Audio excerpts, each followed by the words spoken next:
L'actualité sur CAM News 24, mesdames, messieurs, bienvenue au journal. Ouvrons cette édition d'information avec cette brève en santé publique. Le ministre de la Santé, André Mamafouda, annonce une nouvelle campagne de vaccination contre la rougeole et la rubéole qui se déroulera du 24 au 29 novembre prochain sur tout le triangle national. La rougeole et la rubéole sont des maladies causées par des virus. Ces maladies peuvent avoir des conséquences dramatiques chez l'enfant âgé entre 9 mois et 14 ans et chez la femme enceinte qui n'a pas reçu de vaccin. Objectif, réduire la morbidité et la mortalité imputables à ces deux pathologies. Le secteur du cuivre figure parmi les industries les plus lucratives dans le monde. Au Cameroun, de nombreux facteurs freinent son développement. C'est pour cette raison que s'est tenu à Ngaoundéré un atelier régional relatif à la compétitivité à la filière cuivre au Cameroun. Des précisions dans ce reportage de Joseph Moifo. C'est à la suite d'un processus d'appel d'offres lancé par le programme de compétitivité des filières de croissance pour réaliser l'analyse de la filière de croissance cuir au Cameroun que le cabinet Agro-PME a été retenu pour faire le diagnostic dans les différents bassins de production du bétail. Ce projet qui vise à réaliser une analyse détaillée de la filière de croissance pour le cuir, également d'analyser le cadre institutionnel et réglementaire, évaluer le niveau de compétence des acteurs de toute la chaîne d'abattage. C'est dans ce cadre que les différents participants venus du Minepat, Minepia, Minmid, de la SODEPA, des collectivités territoriales décentralisées, des organisations intermédiaires et des acteurs intervenant dans la chaîne de transformation ont, durant cet atelier d'un jour, approfondi les causes de performance de la filière. Un programme qui vise 6 bassins de production au Cameroun. Cet atelier est organisé par la délégation régionale du Minepat de la Damawa.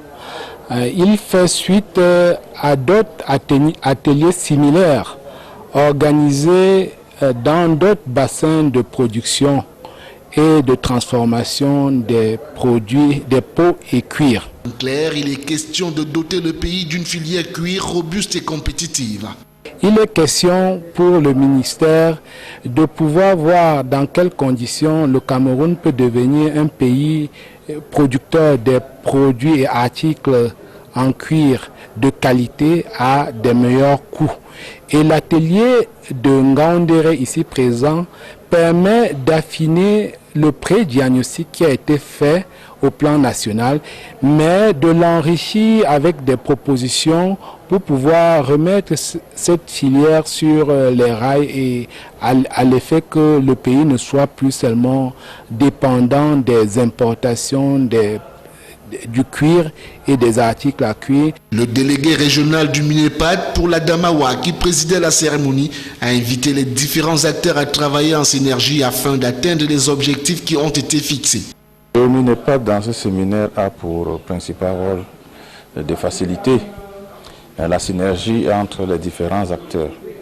Donc, notre rôle, c'est de susciter des dynamiques de développement pour que la filière cuir puisse effectivement jouer son rôle tel que cela a été clairement défini dans les thèmes de référence de l'atelier. Donc il est donc question que le Minepat,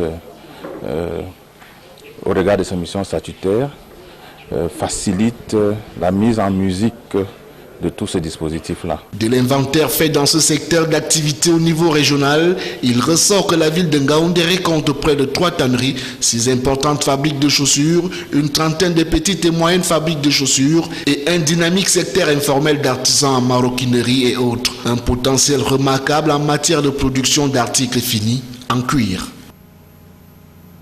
Activité au Sénat, un nouveau projet de loi sur la table des sénateurs. Le président de la Chambre haute du Parlement, Marcel Niadifendi, a présidé vendredi 20 novembre 2015 une brève séance plénière de dépôt de loi au Sénat. Le but était de soumettre pour étude aux sénateurs le projet de loi régissant l'activité commerciale au Cameroun. À en croire certains représentants des collectivités territoriales décentralisées, l'adoption de ce texte aidera à assainir les marchés inondés qu'ils sont par des produits périmés et parfois d'origine douteuse. Écoutons à présent quelques réactions recueillies au micro de nos reporters. Je suis d'autant plus intéressé que je fais partie de la commission de la production et des échanges à qui sera confié ce projet de loi. Les attentes sont multiples. Nous connaissons tous les problèmes que le Camerounais subit l'un des problèmes fondamentaux. Vous savez que nous vivons beaucoup sur l'extérieur. Et tout ce qui vient de l'extérieur n'est jamais contrôlé de façon permanente, je dirais de façon permanente pour ne pas dire pas du tout. L'un des problèmes fondamentaux, vous savez que nous vivons beaucoup sur l'extérieur. Et tout ce qui vient de l'extérieur n'est jamais contrôlé de façon permanente, je dirais de façon permanente pour ne pas dire pas du tout. Et cela fait que souvent, nous les ménagères, on se retrouve avec des produits périmés. Quand on met qu'il y a une promotion, sachez qu'il y a un problème. Yaoundé, le Premier ministre représentant personnel du chef de l'État, a précédé vendredi 20 novembre 2015 au quartier Briqueterie à l'inauguration officielle de la mosquée centrale de la cité capitale du Cameroun. Philémon Yan a coupé le ruban symbolique d'un joyau architectural qui fait la fierté de toute la communauté musulmane. Reportage Jean-Pierre Bitongo, Marcel Vondoaben. Il y avait du beau monde au quartier Briqueterie ce 20 novembre 2015. La mobilisation était celle d'un jour de fête. Et tandis que le vendredi est jour de grande prière pour les fidèles musulmans. À tous, le Premier ministre a fait savoir que le président de la République, son Excellence Paul Biya, est attaché à la liberté religieuse. Et la cérémonie en elle-même a commencé par une prière dite par l'imam Cheikh Ibrahim Moussa. Le chef d'État m'a demandé de vous dire qu'il attache un prix particulier à la liberté de religion dans notre pays. Le président vous félicite d'avoir réussi à bâtir une si belle mosquée ici à la Briqueterie. Cette structure que le PM inaugure est construite sur une superficie de 1000 m². Elle est composée d'une mosquée d'une capacité d'environ 3500 places, de 2 endroits d'ablution, d'un forage d'une capacité de 15 000 litres et des toilettes. Fondée en 1952, la mosquée centrale de Yaoundé a été rebâtie en 2007. Et il a fallu attendre 9 ans pour que les travaux s'achèvent et qu'on en soit là aujourd'hui. Ceci avec le soutien financier d'une famille. Occasion pour Philémon Yan de demander aux fidèles musulmans de faire bon usage de ce joyau architectural. J'invite les populations musulmanes qui vont l'utiliser à bien vouloir en faire un bon usage et à veiller à le maintenir en bon état. Solennité pour solennité, certaines personnalités ont été décorées par le Premier ministre à l'ordre national de la valeur et au mérite camerounais. Sport, football, Coupe du Cameroun, la finale sauf changement de dernière minute oppose ce dimanche UMS de Loum à Panthère de Baganté. Les deux clubs finalistes ont perçu du nouveau ministre des sports cette semaine une subvention de 7,5 millions chacun et se trouve depuis quelques jours dans la capitale politique.